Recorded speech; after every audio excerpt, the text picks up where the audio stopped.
Assalamualaikum warahmatullahi wabarakatuh. Balik lagi bersama gua Beta Anang. We got history, got me feeling the nostalgia when you look at me. Thinking about what could've happened or what could've been. Finally your face, I know it, that a sight to see. Take my time to take your clothes off one more time maybe. Acting like you don't recall it ain't impressing me.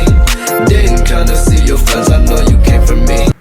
Halo guys, balik lagi bersama gua Anang. Sekarang kita mau lihat perkembangan gimana sih Buraya usia 3 hari. Nah, jadi kemarin itu kan gua bikin part pertamanya dan part kedua yang sekarang bakal gua kasih tahu dan bakal gua kasih lihat pada kalian semua Buraya usia 2 hari dan sekaligus ngasih makan Buraya yang usianya 4 hari guys. Jadi ternyata setelah ngebreed itu gua nyilang waktu. Yang 2 pair itu usia 4 hari, yang sekarang masuk ke 4 hari, dan 2 pair lagi usianya baru 3 hari guys. Jadi gue salah perhitungan kemarin karena gue nggak catat di tempat pemijahannya, lupa banget gue.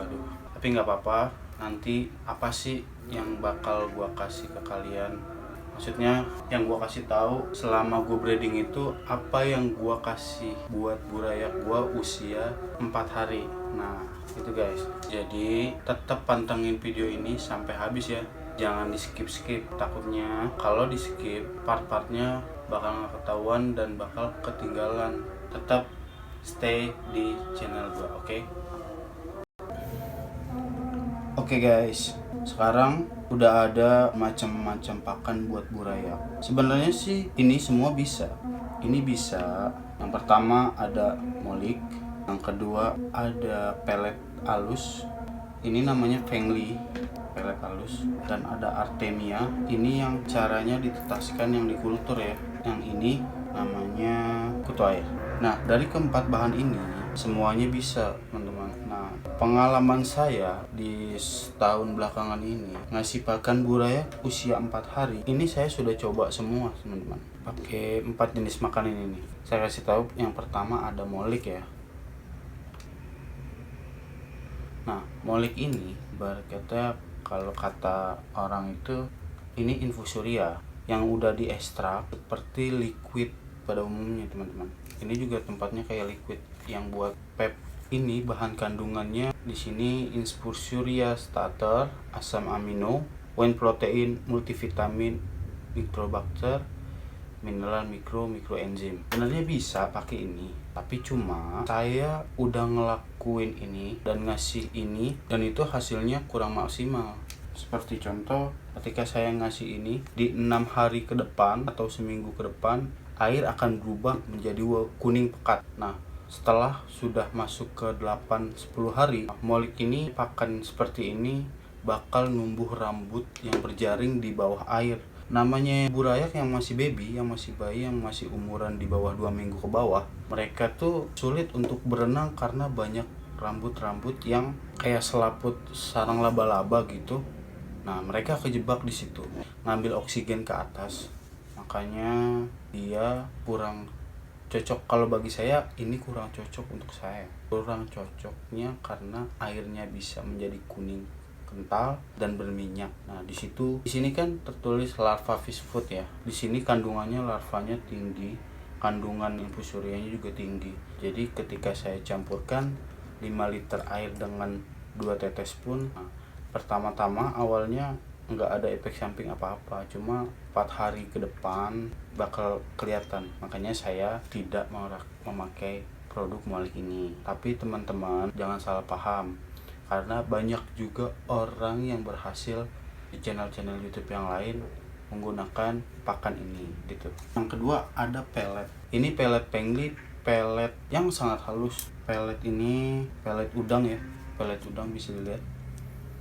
Ini bisa didapetin di toko-toko, pokoknya yang jual perlengkapan pakan ikan di pasar ada. Ini saya beli di online shop, dia berkisar antara 50 sampai 70 ribu. Nah, ini saya beli di tempat khusus pakan ikan, berkisar harganya antara 20 ribu sampai 40 ribu. Ini juga Saya sudah pakai ini beberapa kali. Ini kalau saya kepepet aja teman-teman. Jadi gini, ketika tidak ada pakan hidup, pelet ini boleh dipakai asal tahu takarannya 1:5 ya teman-teman. Kita pakai aja sedikit ya, sedikit ambil, kasih tabur atasnya. Mau dicairin lewat air pun boleh gitu ya teman-teman. Tapi ini bagus juga sih buat burayak usia 4 hari mau ke 2 minggu juga boleh. Nah, yang ketiga ada Artemia teman-teman. Kalau teman-teman kurang tahu apa itu Artemia, Artemia adalah sejenis binatang laut ya teman-teman, yang hidupnya di air asin. Nah, ini bisa ditetasin dengan caranya seperti ada media. Nah, kita isi air segini, kita masukin ininya, dan jangan lupa dikasih garam, dikasih aerator. Nah, penetasannya itu kurang lebih sekitar satu hari 1 malam. Ibarat kata gini, kita kultur jam 8 pagi. Nah, dia bakal menetas ketemu jam 8 pagi. Nah, setelah menetas baru kita kasih ke burayak. Itu teman-teman. Kenapa saya nggak pakai ini lagi? Karena saya seorang pekerja teman-teman. Jadi repot. Kalau saya terusin pakai ini, yang ada saya kewalahan. Bisa, ini bagus karena ini pakan hidup ya teman-teman, karena ini bisa ditetesin juga. Ini ditetesin, setelah ditetesin dikasih ke pakan burayak. Burayak juga cepat gede pakai ini. Nah, setahun belakangan sebelumnya saya memakai ini terus teman-teman. Tapi ada tapinya, kita nggak boleh sembarangan ngasih ini terlalu berlebihan. Karena apa? Bisa membuat air wadahan tempat pijahan burayak kita itu menjadi amonia teman-teman. Yang keempat ini teman-teman, sekarang saya pakai setiap hari, yang sampai saat ini saya pakai terus, kutu air. Kenapa saya kasih kutu air? Pertama, udah jelas dia hidup. Yang kedua, perkembangan dan pertumbuhan burayak itu cepat banget teman-teman, bener-bener cepat. Saya merasakan sendiri gimana caranya. Soalnya kalau burayak dikasih pakan yang hidup itu bisa ngerusak air teman-teman. Cuma makanya saya sekarang pakai kutu air. Tapi ada tapinya juga teman-teman. Seperti biasa, nggak boleh kebanyakan, nggak boleh kekurangan, harus balance. Banyak boleh, lebih sedikit, agar dia punya stok nanti. Jadi dari usia 4 hari sampai 1 minggu saya ngasih makan cuma sekali teman-teman, 1 kali. Nah, sisanya baru nanti setelah 1 minggu lewat saya kasih pagi dan sore itu teman-teman. Nah, ini nggak usah bang gimana nih kalau burayak ini kita kasih langsung, kita kasih aja gitu, nggak usah disaring-saring. Sebenarnya lebih bagus disaring teman-teman, lebih bagus disaring. Jadi burayak itu makan yang halusnya. Tapi di sini balik lagi, kutu air tidak memakan burayak teman-teman. Ingat, kutu air tidak memakan burayak. Yang buat burayak mati itu bukan kutu air, kutu jet teman-teman. Dia kutu jahat yang nyelinap di kutu air. Nah, ini sudah saya bersihin ya teman-teman. Jadi tinggal dikasih makan aja. Jadi ngasihnya gimana? Udah kita kasih aja begini. Nah, kan besar nih. Tuh, besar ya. Besar. Gimana nih bang? Kan mulut burayak belum bisa makan nih.